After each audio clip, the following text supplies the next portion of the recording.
Hey players. So Colorado's Republican Representative Ken Buck has introduced a resolution to remove President Biden using the 25th Amendment. Y'all go ahead and grab your tea and have a seat. Let's get into this. So Representative Ken Buck introduced a resolution today that calls on the cabinet to remove President Biden through the 25th Amendment, citing his mental and physical health.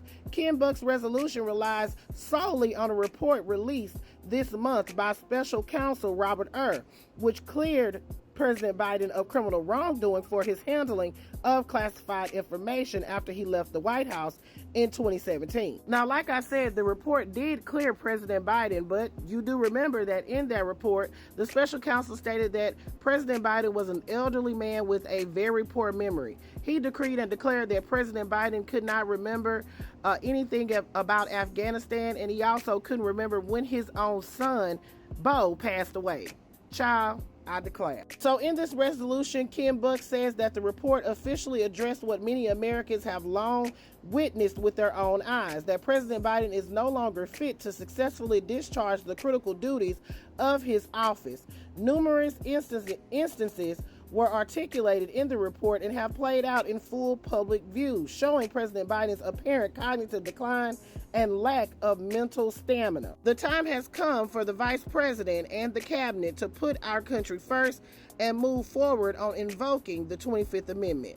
Now, as we know, honey, the 25th Amendment enables the Cabinet led by the Vice President to remove the President from their duties if they determine that they are unable to perform them.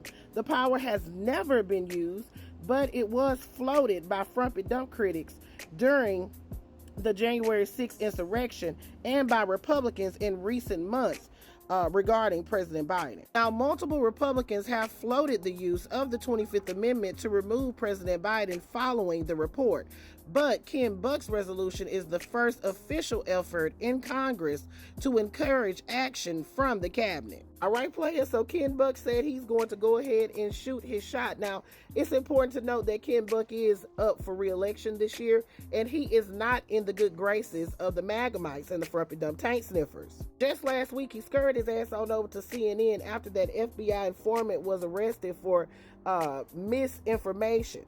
You all know that this informant, that's the one that James Comer and Jim Jordan has been saying has all of this information to incriminate President Biden in Hunter Biden's schemes.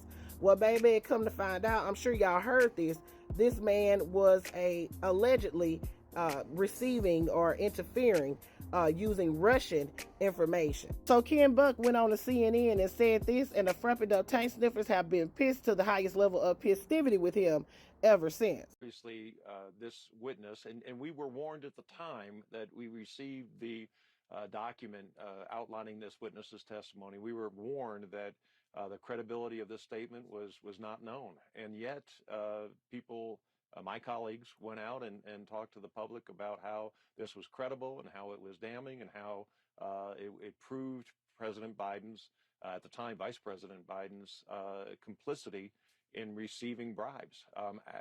It appears to absolutely be false and to really undercut the nature of the charges. I declare, honey, what a disgrace. So he's got to do what he's got to do, honey. It's going to be very interesting to see how far this thing goes. In my opinion, it won't get far. Put your thoughts in the comments, players. Let me know what you're thinking. Do you think this is why Ken Buck did this, because he's not in the Magamites and the frumpy dumb tank sniffers good graces? Or do you think that he is really heavily relying on this report regarding President Biden's cognitive health? Put your thoughts in the comments. This is Double D Mother reporting for the Black Accurate News.